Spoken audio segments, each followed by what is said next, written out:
So yeah, another update. It's been a mad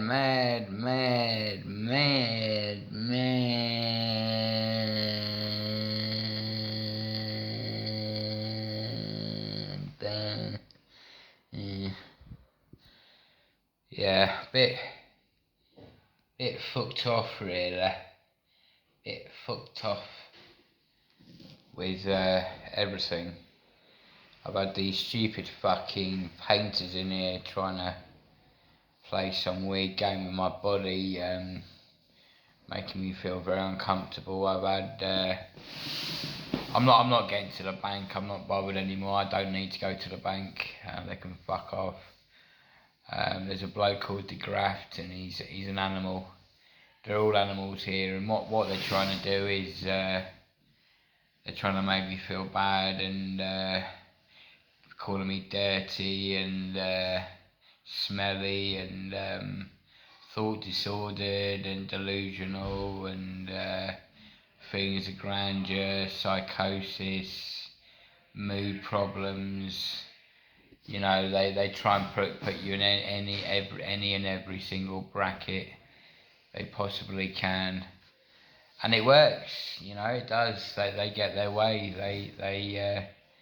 They destroy you.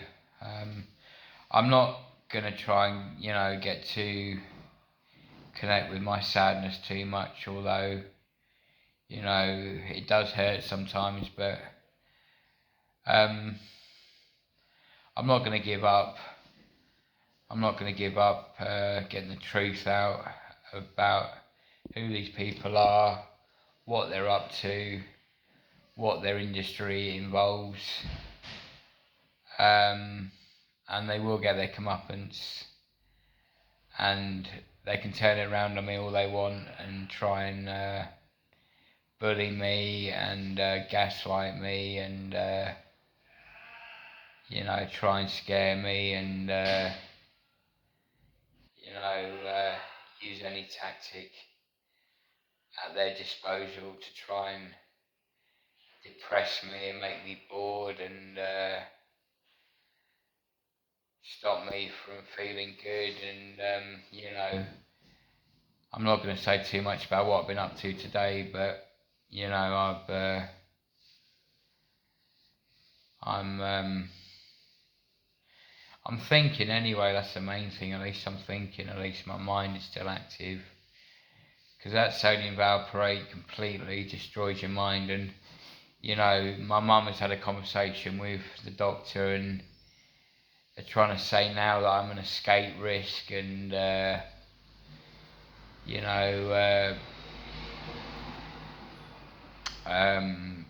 other thing was that I don't smell good, and it's all a way of, well, it's I don't even just say it the way. It's just a way of making you look and feel and act. Well, I wouldn't use the word dangerously, because that's what they want. You see, they want to be able to put you in that bracket, so they set traps. They goad you into a reaction, which they know I don't play, and I just remain completely calm and just ignore it and let it all go in my head, and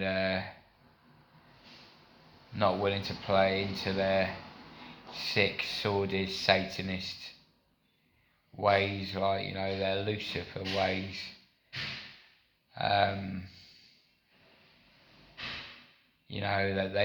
That they're all designed. The cleaners, the people here, anyone working here, the carpenters, the electricians, the builders, even the people in the area. I don't really know how that works. I think it could be witchcraft. It could be some kind of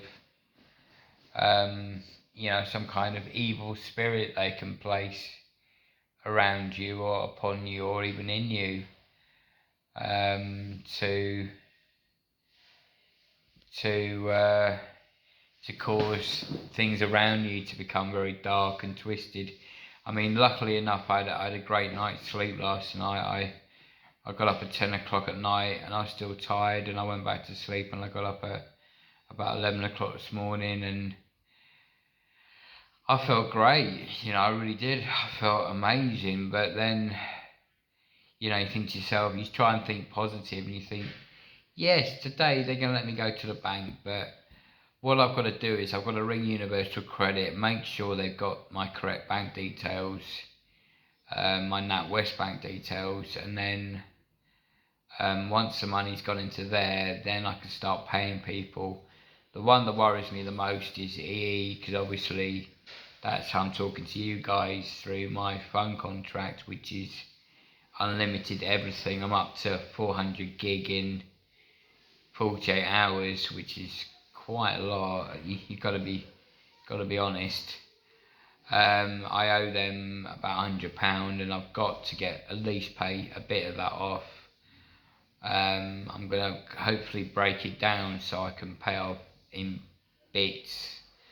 I mean, in an ideal world, if this Dr. Roy was a decent guy and he did have my best interest at heart, and he did know who I was, and not through what he's being told to do by people a lot higher up who hate my guts. Not all of them probably, but a good proportion of them. Because of what I said about the Conservative government killing people off through this COVID, and fucking our Chief of Defence, Ben Wallace, having things to do with the WMDs, and all these different other conspiracy theories that I've been exposing across the UK. And talking like that and thinking like that, well, whatever. I mean, I'm onto their games. I'm onto the way they act and how they try and scare you and frighten you, and it's nasty. It's bullying. It's not even bullying.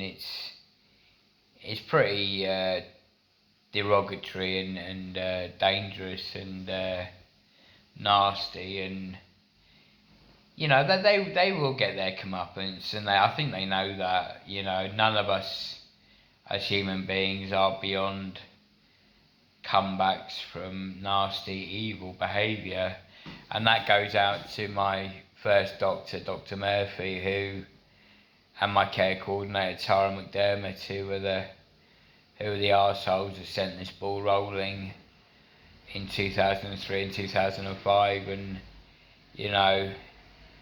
doctors recently, the second you mention risperidone, they're shitting bricks, because they know what that drug causes and the knock-on effects, and the reason why I became a killer in late 2009, because the humiliation became so much.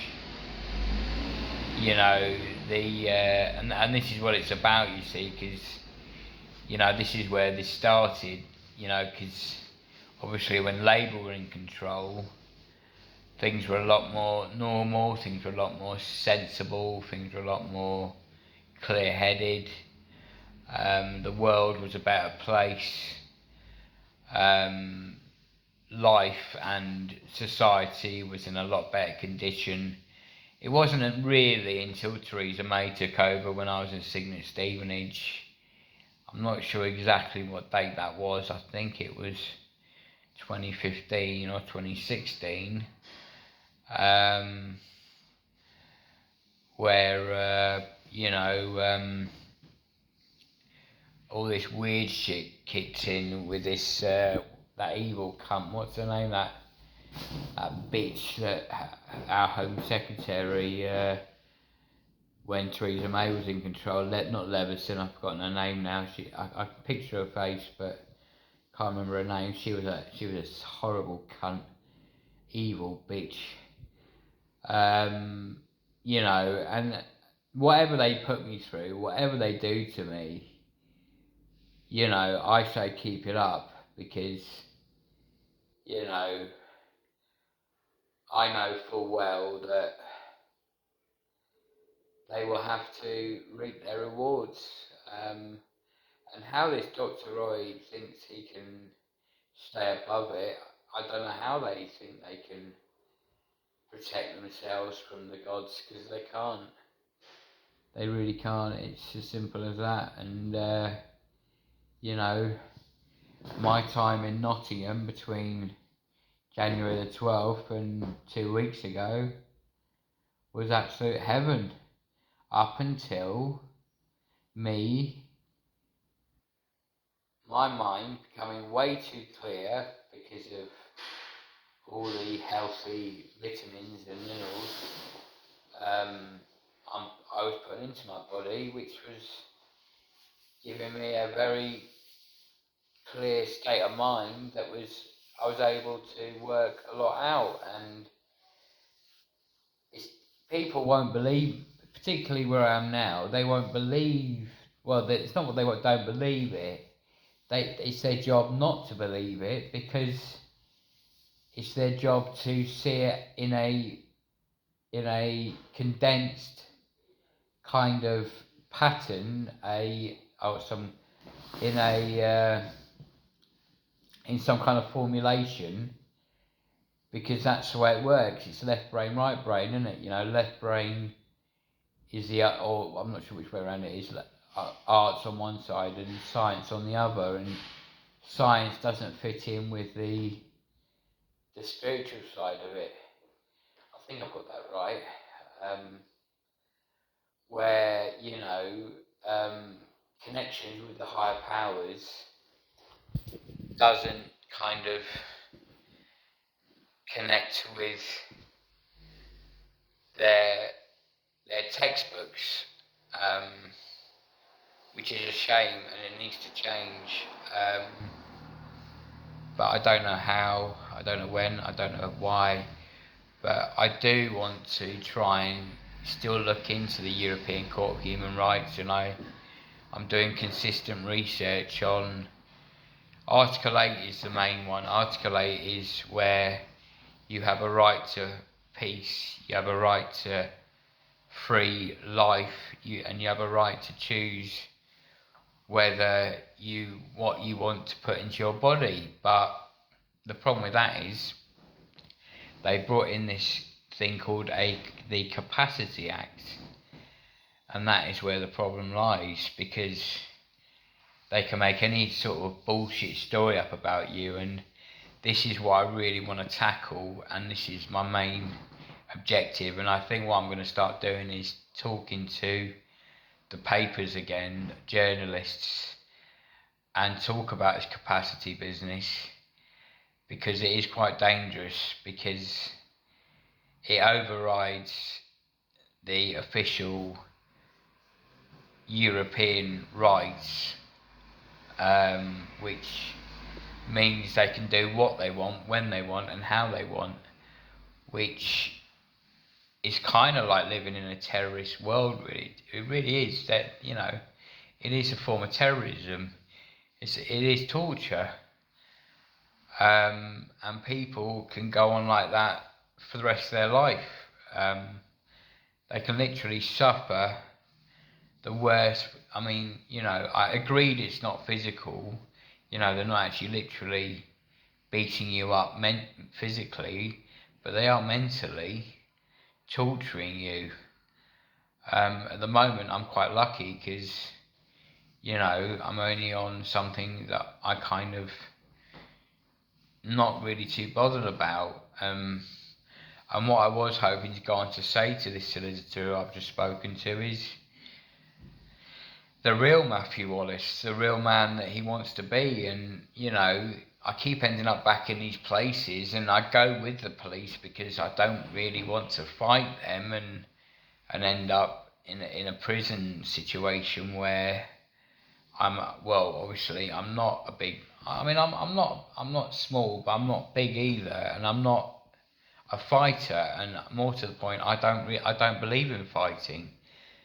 I think it's a mug's game. But at the same time, when it comes at you, you need to know how to defend yourself, and that is the reason why I was hoping to, relocate back to Nottingham, and like I said, I was also hoping to, sort of get on with this Dr. Roy, but he's not like Dr. Khan, he's not like the directors of the Oxley's NHS Trust that I'm in, he's not like Dr. Khan from St George's, he's not even like Kwan from bloody St Andrews, or the amazing doctor at Phoenix House, or which is in Welshpool, or even the Chester man in the Priory in Manchester, another hospital I've been in, or the Liverpool guy when I was on the run in anyways, yeah. All this is being recorded, all this is being watched by my enemies, or people that wish me harm. I shouldn't call them enemies, just people that wish me harm. And then they are bringing people in here to kind of use all that against me, and I've got to be careful this way of. Well, no, I know I'm being looked after, so I've got nothing to worry about. But yeah, so I'll leave it there, guys. I hope you've learnt a lot from this, and maybe you can start getting in touch if you want to. Take care. Out for now.